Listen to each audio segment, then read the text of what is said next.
Welcome to சிங்கார சென்னை. நீங்கள் பார்க்குற இந்த மெட்ரோ ட்ரெயின் கோயம்பேடு சிஎம்பிடி லொக்கேஷனில் இருக்குது. பட் நாம் இதை பார்க்க போகிறதில்ல. சென்னையோட கேட்வே அப்படின்னு ஒரு காலத்தில் எல்லாராலையும் சொல்லப்பட்ட இந்த சிஎம்பிடி பஸ் ஸ்டாண்டை பற்றி தான் நம்ம பார்க்க போகிறோம். இந்த சிஎம்பிடி பஸ் ஸ்டாண்ட் வரத்துக்கு முன்னாடி கோயம்பேடு ஏரியாவே ரொம்ப டல்லான ஏரியா, லோ வேல்யூ ஏரியாவாக தான் இருந்துச்சு. அதாவது ரியல் எஸ்டேட்லாம் ரொம்ப சீப்பாக இருந்துச்சுன்னு எங்கள் அப்பா சொல்லி நான் கேள்விப்பட்டிருக்கேன். ஆனால் இந்த சிஎம்பிடி பஸ் ஸ்டாண்ட் வந்ததுக்கப்புறம் இங்கே ரியல் எஸ்டேட் வேல்யூ, பில்டிங்ஸ் வேல்யூலாம் பல மடங்கு விலை ஏறி போச்சு. பெரிய பெரிய பில்டிங் வந்துருச்சு, பெரிய அப்பார்ட்மெண்ட்ஸ் வந்துருச்சு.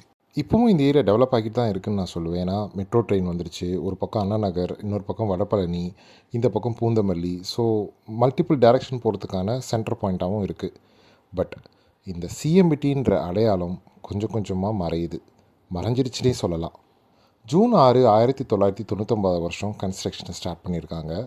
18 நவம்பர் 2002 இதை ஓப்பன் பண்ணியிருக்காங்க. 9ஆம் தேதி அக்டோபர் மாதம் 2018 இதுக்கு எம்ஜிஆர் பஸ் டெர்மினஸ்னு பேர் வச்சுருக்காங்க. இந்த லேண்ட் ஏரியாவை பார்த்திங்கன்னா கிட்டத்தட்ட 36 ஏக்கர், 6 பிளாட்ஃபார்ம் இருக்குது, 108 நடைமேடை, அதாவது பஸ் பே.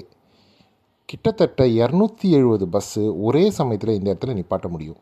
அந்த அளவுக்கு ஃபெசிலிட்டேட் பண்ணி வச்சுருக்காங்க. இந்த சிஎம்பிடியில் பைக் பார்க்கிங் இருக்கே, அது ஒரு தனி எக்ஸ்பீரியன்ஸு. இன்னமும் இருக்குதுன்னு தான் நினைக்கிறேன். ஆனால் இந்த சிஎம்பிடி செயல்பாட்டில் இருக்கும்போது நீங்கள் ஒரு வீக்கெண்டோ இல்லை லாங் வீக்கெண்ட்லேயோ வந்துட்டிங்கன்னு வச்சுக்கோங்களேன், பைக் எடுத்துகிட்டு ஒரு பெரிய க்யூ நிற்கும்.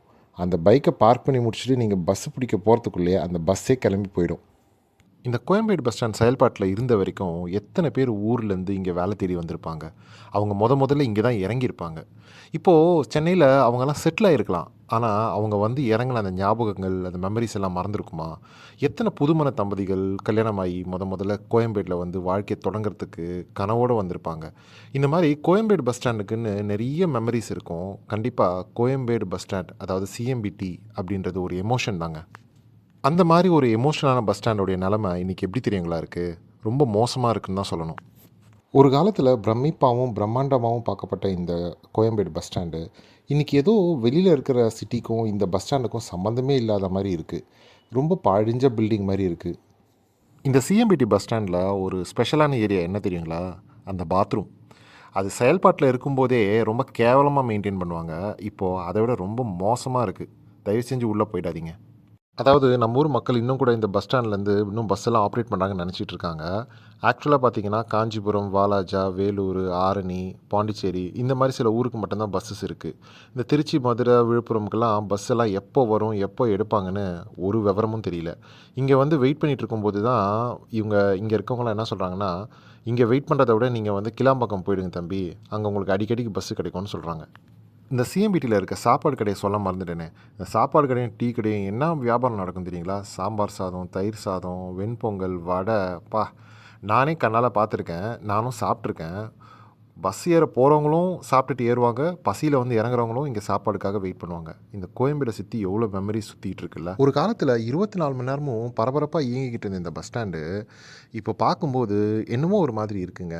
நானுமே இந்த பஸ் ஸ்டாண்ட்லேருந்து பல ஊருக்கு போயிருக்கேன். குறிப்பாக திருவண்ணாமலை கிரிவலம் டைமில் இந்த பஸ் ஸ்டாண்டுக்கு வந்து அந்த கூட்டத்துக்கு நடுவில் அடித்து பிடிச்சி அந்த பஸ்ஸில் சீட்டை பிடிச்சி திருவண்ணாமலை கிரிவலம் போயிட்டு திரும்பி ரிட்டர்ன் வந்து இதே பஸ் ஸ்டாண்டில் இறங்கும்போது அதெல்லாம் இன்னும் கூட மலரும் நினைவுகளாகவே இருக்குது.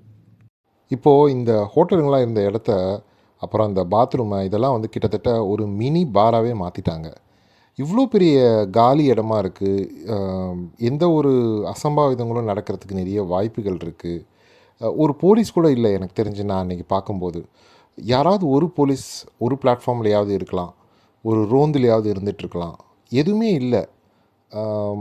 ஏதோ ஒரு கேட்பார் இல்லாத ஒரு இடம் மாதிரி, ஒரு ஒரு கண்ட்ரோல் இல்லாத ஒரு இடம் மாதிரியே தோணுச்சு. மக்களுடைய வரி பணத்தில் தான் இந்த பில்டிங்லாம் கட்டப்படுது. இந்த கோயம்பேடாக இருக்கட்டும், இப்போ கட்டியிருக்க கிளாம்பாக்கம் பஸ் ஸ்டாண்டாக இருக்கட்டும். நாளைக்கு கிளாம்பாக்கத்துக்கு மறுபடியும் கோயம்பேடு மாதிரி ஒரு நிலைமை வராதுன்றதில் என்ன நிச்சயம்? நம்ம வரி பணத்தை வீணடிக்காமல் திரும்பவும் அதை புதுப்பித்து வேறு ஒரு செயல்பாட்டுக்கு கொண்டு வந்தால் நல்லாயிருக்குன்றது தான் என்னுடைய கருத்து. பார்க்குற நீங்கள் என்ன நினைக்கிறீங்கன்றதை கமெண்ட்டாக சொல்லுங்கள். இந்த பஸ் ஸ்டாண்டை சுற்றியும் அங்கங்கே பார்க்கும்போது குப்பை கிடங்காவே மாற்றி வச்சுருக்காங்கன்னு தான் தோணுது. சாப்பிட்டு போடுற பொருள், மற்ற வேஸ்ட்டுங்க என்னென்னமோ கிடக்குது. ரொம்ப கெட்ட வாடை, துர்நாற்றம் தான் வருது. அது மட்டும் இல்லாமல் இந்த இடத்த ஒரு மினி பாராகவே மாற்றி வச்சுருக்காங்க.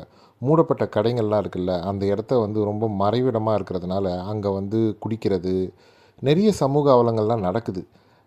இது குற்றமாக மாறுறதும் இல்லை வேறு ஏதாவது பெரிய பிரச்சனையாகிறதும் வாய்ப்புகள் நிறையவே இருக்குதுன்னு நினைக்கலாம். ஒரு காலத்தில் எவ்வளோ பெரிய பஸ் ஸ்டாண்டா, எவ்வளோ பெரிய மக்கள் புழக்கத்தில் இருந்த இந்த ஒரு இடம், இன்றைக்கி எப்படி இருக்குன்னா, ஒரு என்ன சொல்கிறது, மது பிரியர்கள், சிந்தனையாளர்கள் இவங்கெல்லாம் வந்து கொஞ்சம் ஓய்வு எடுக்கிற இடமா மாறிடுச்சு அப்படின்ற மாதிரி தான் தோணுது எனக்கு. கண்டிப்பாக இந்த இடத்த சீரமைச்சு, புதுப்பிச்சு, மக்கள் பயன்பாட்டிற்கு கொண்டு வந்தா நல்லாயிருக்கும்னு நெனைக்கிறேன். ஏன் மக்கள் பயன்பாட்டுக்குன்னு சொல்றேன்னா, இந்த இடத்துக்கு வரும்போது, "ஓ! இது பழைய கோயம்பேடு பஸ் ஸ்டாண்ட்ல" அப்படின்ட்டு யாருக்குமே வந்து மறக்காது. அந்த பழைய ஞாபகம் வரும்.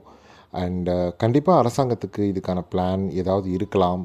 அவங்க செயல்படுத்துறதுக்கு ஏதாவது திட்டங்கள் வச்சிருக்கலாம். ஸோ, அது கூடிய சீக்கிரம் நடந்தா நல்லாயிருக்கும். அண்ட் இந்த வீடியோ பார்த்ததுக்கு மிக்க நன்றி.